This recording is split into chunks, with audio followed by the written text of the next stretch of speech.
Hello friends, welcome to sweet corn kitchen. இன்றைக்கி mixie cleaning process தான் பார்க்க போகிறோம். வீட்டில் இருக்க இன்க்ரீடியன்ஸை வச்சு இது எப்படி சுத்தம் பண்ணலான்னு பார்க்கலாம். இது ரொம்ப சிம்பிள் ப்ராசஸ் தான். வாங்க எப்படி செய்கிறதுன்னு பார்க்கலாம். இதுக்கு தேவையானது ஒரு சின்ன டப்பா எடுத்துக்கோங்க. நம்ம இயர்பட்ஸ் யூஸ் பண்ணோம்ல, அது ஒரு 3 எடுத்துக்கோங்க. டூத் ப்ரஷ் புதுசாக எடுத்துக்கணும், யூஸ் பண்ணதை எடுக்காதீங்க. லெமன் 1, பேக்கிங் சோடா 1 டீஸ்பூன் எடுத்துக்கோங்க. பேக்கிங் சோடா சமையல் பேக்கிங் சோடா யூஸ் பண்ணிக்கோங்க. இல்லைனா அது கொஞ்சம் கையெறியும். உங்களுக்கு பேக்கிங் சோடா வேணாம்னா நீங்கள் ஸ்கிப் பண்ணிக்கலாம். லெமன்லேயே கொஞ்சம் நல்லா போயிடும் ஸ்க்ரப் பண்ணால். இப்போ லெமனை நம்ம புழிஞ்சு எடுத்து வச்சுக்கலாம். இப்போ நம்ம எடுத்து வச்சுருக்க பேக்கிங் சோடா அதில் ஆட் பண்ணிக்கோங்க. நம்ம பேக்கிங் சோடாவை ஆட் பண்ண இந்த மாதிரி பொங்கி தான் வரும். ஒரு தடவை நல்லா மிக்ஸ் பண்ணிக்கோங்க. இது ஒரு லெமன் எடுத்துகிட்டு இதை வச்சு நல்லா 1 நிமிஷத்துக்கு நல்லா ஸ்க்ரப் பண்ணி எடுத்துக்கலாம். அதுக்கப்புறமா நம்ம டிப் பண்ணி ஸ்க்ரப் பண்ணிக்கலாம். இப்போ நான் லெமனில் எதுவுமே சேர்க்கலை, சும்மா அப்படி வெறும்னே நான் தேய்ச்சிக்கிறேன்.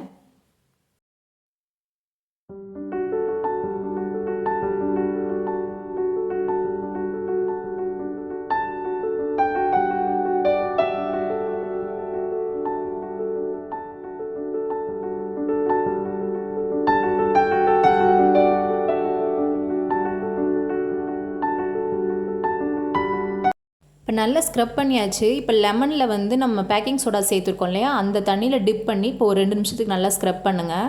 அதனால் ஸ்க்ரப் பண்ண அதோட அழுக்கு நல்லா ஊறி வெளியில் வந்துடும். இது ரொம்ப ஈஸியான ப்ராசஸ் தான், ரொம்ப சீக்கிரமாகவே செஞ்சிடலாம். ட்ரை பண்ணி பாருங்கள்.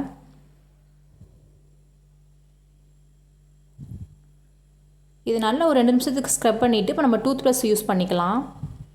இங்கே ரொம்ப டஸ்ட்டாக இருக்கும், அந்த இடத்துல நல்லா ப்ரஷ் பண்ணுங்கள். இது அடிக்கொருக்கா பண்ண வேண்டியதில்லை. நான் ஒரு வீக்லி ட்வைஸ், சில பேர் வீக்லி ட்வைஸ் பண்ணுவாங்க. நாங்கள் ஒரு 1 மந்த்துக்கு ஒருக்கா அந்த மாதிரி க்ளீன் பண்ணிக்குவோம். நீங்களுமே இதே ப்ராசஸில் ட்ரை பண்ணி பாருங்கள், சூப்பராக இருக்கும். ஒரு வேஸ்ட் டவல் வச்சுக்கோங்க. இப்போ அதை வச்சு நல்லா தொடச்சி எடுத்துக்கலாம்.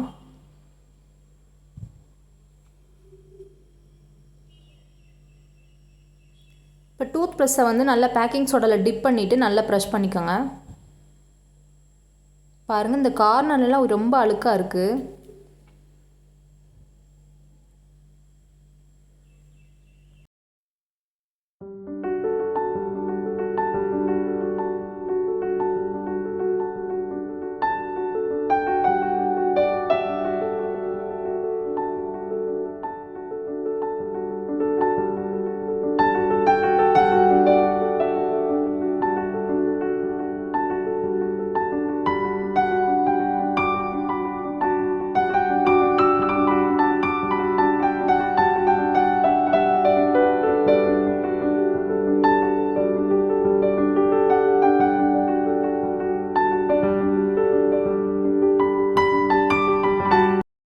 இதை ஒரு ஈரத்துணி வச்சு நல்லா க்ளீன் பண்ணிக்கலாம்.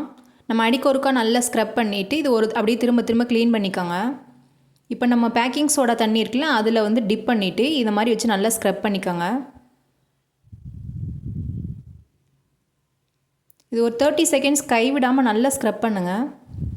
அப்போ தான் இதில் இருக்க அழுக்கு நல்லா க்ளீன் ஆகும். மிக்ஸி எப்போவுமே க்ளீனிங்காக வச்சுக்கிட்டா தான் கிச்சன் பார்க்க நீட்டாக இருக்கும். இந்த கார்னர்லாம் அழுக்கு வரலைன்னா இந்த மாதிரி கத்தி யூஸ் பண்ணிக்கோங்க.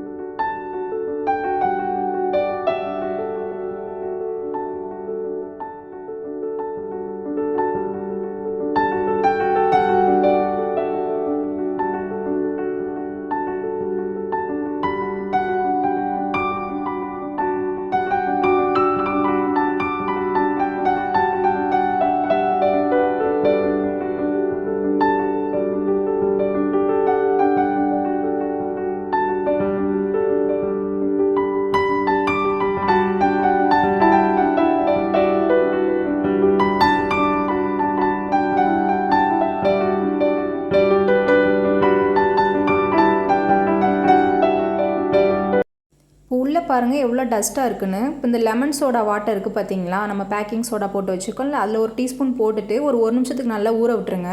அது ஊறினதுக்கப்புறமா அழுக்கு ரொம்ப ஈஸியாக வந்துடும். அதுக்கப்புறமா டூத் ப்ரஷ்ஷை யூஸ் பண்ணி நல்லா ப்ரஷ் பண்ணி விடுங்க. இது ஒரு 30 செகண்ட்ஸ் நல்லா தேய்ச்சி விட்டிங்கன்னா போதும், சூப்பராக க்ளீன் ஆயிரும். நம்ம எப்போவுமே மிக்ஸி க்ளீன் பண்ணுறப்ப தண்ணிலாம் வந்து எந்த கார்னர்லேயே போகாமல் பார்த்துக்கோங்க. அப்போ தான் வந்து சீக்கிரமாக வந்து காயில் போகாது. இந்த மிக்ஸி வாங்கி 10 இயர்ஸ் ஆச்சு, சூப்பராக இருக்குது. இந்த கார்னர்லாம் நல்லா இயர்பட்ஸ் வச்சு நல்லா அழுக்க ரிமூவ் பண்ணி விடுங்க. அதுக்கப்புறமா ஒரு டவல் போட்டு க்ளீன் பண்ணிடலாம். பாருங்கள், முன்னை விட மிக்ஸி சூப்பராக க்ளீன் ஆயிடுச்சு. இது ஒரு 1 மந்த்துக்கு ஒருக்கா பண்ணால் சூப்பராக இருக்கும்.